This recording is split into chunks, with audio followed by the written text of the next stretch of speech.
Ngilala meti ajolle banera ho gurrabba ganera ho gerar inan jeruti ongerare mal kaba tesa komuda kaba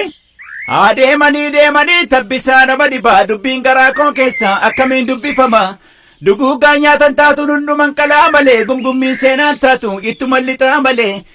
boko karricha bejin fu male nanafne gara ko warillite duga male nanafne ni hamma tasnaan jedhu ni hamma casnaan jedhu gadeen nati kunnifne kanama namaan geenye daawwee tokkicha moke diina unkuree moke ana tekkicha horro isheen fannise gorrot hiyyeessa horii qabnee firri nagaan gaafatu tirrumaa goree dabra maal goona aarii bira aarii garaanu jira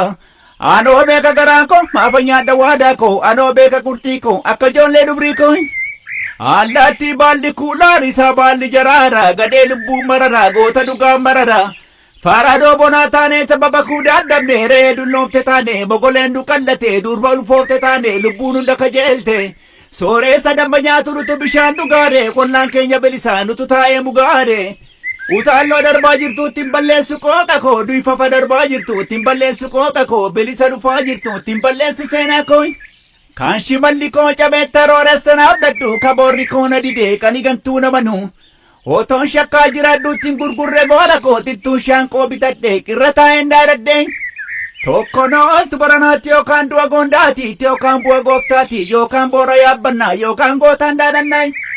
Awwaara lafa bonaa kalaamsu wargaan dhibee bucuca lafa gannaa kabeelaa deemsi dhibee. Oromoo wal waammatee tokkoomee walii gallaan dhalagaa mali dhibee. Qabsaa durii famma gaaddi salmaan Oromoo guddaa gaachana sabaa Oromoon sumaan qaba Oromoon sumaan qaba Oromoon sumaan qaba.